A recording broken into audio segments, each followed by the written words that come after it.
So guys ये CGL mains में पूछा गया क्वेश्चन है, तो आप लोग इस क्वेश्चन को बनाओ एक बार खुद से पॉज करके, ठीक है। फिर मैं बताता हूँ कि कैसे इस क्वेश्चन को, इस टाइप के क्वेश्चंस को कैसे बना सकते हो आप लोग।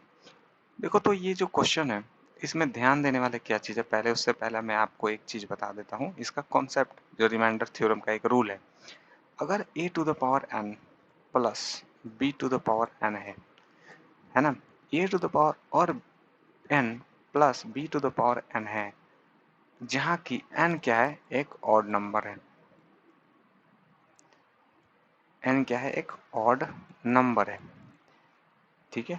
सेम केस यहाँ पे जैसा है, जैसे कि a to the power odd number plus b to the power एक ऑड नंबर है। अगर आपको ऐसा क्वेश्चन कभी भी एग्जाम में दिखता है, कहीं भी दिखता है, ठीक है, तो आंख मूंद के ये समझना कि जो a प्लस b है ना, पूरा एग्जाम्पल से मैं समझाऊंगा अभी आप लोग को।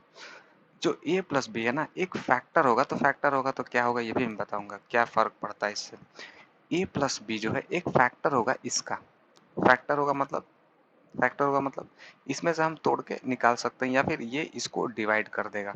अगर ये इसको मतलब एक निकाल सकते हो, जैसे 8 का फैक्टर क्या है, 2, 2 इंटू 4, 2 और 4 इसके फैक्टर्स हैं। तो वैसे ही a प्लस बी इसका एक फैक्टर होगा, ठीक है।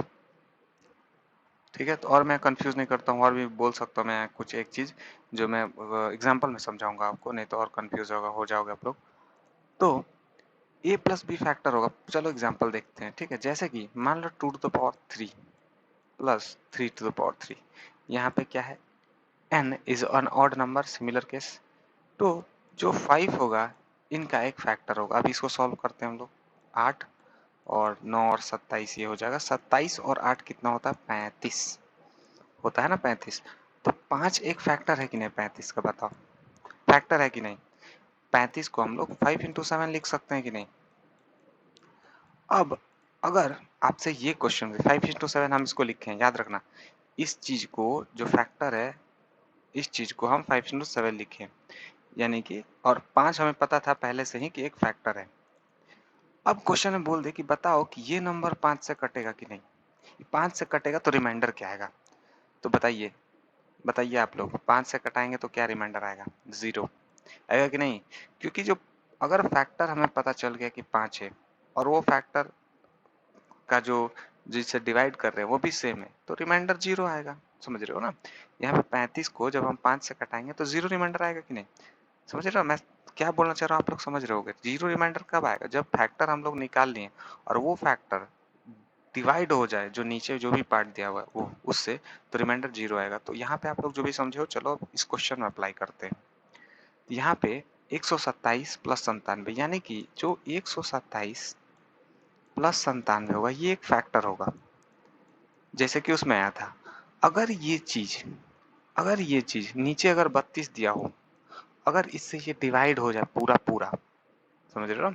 अगर ये चीज नीचे जो, क्योंकि देखो यहाँ पे कुछ भी है, मान लो कि एक फैक्टर है, यहाँ पे एक्स अमाउंट है जो कि हमें नहीं पता है, तो जब ये पूरा पूरा इससे डिवाइड कर देंगे हम लोग, तो यहाँ कुछ भी क्या फर्क पड़ता है, वो क्वेश्चन बन जाएगा और रिमाइंडर 0 आ जाएगा। तो पहले देख लेते क्या ये 32 से ये डिवाइड होता है कि नहीं। तो 7 7 14, 9 10 11 1 12, और यहाँ पे 2, तो क्या ये 32 से डिवाइड होगा। देखो 10 बार में तो जाएगा नहीं। अगर 8 से डिवाइड कर, 8 दूना 16, 8 तरीका 24, तो 8 से भी नहीं कटेगा। और 7 से कटे, 7 दूना 16, 17 21, 7 दूना 14, 17 21 22, तो 7 से ये चीज डिवाइड हो जाएगा। यानी कि 32 से ये चीज डिवाइड हो जा रहा है पूरा पूरा। अगर पूरा पूरा ये डिवाइड हो जा रहा है, इसका मतलब जो रिमाइंडर आएगा वो 0 आएगा।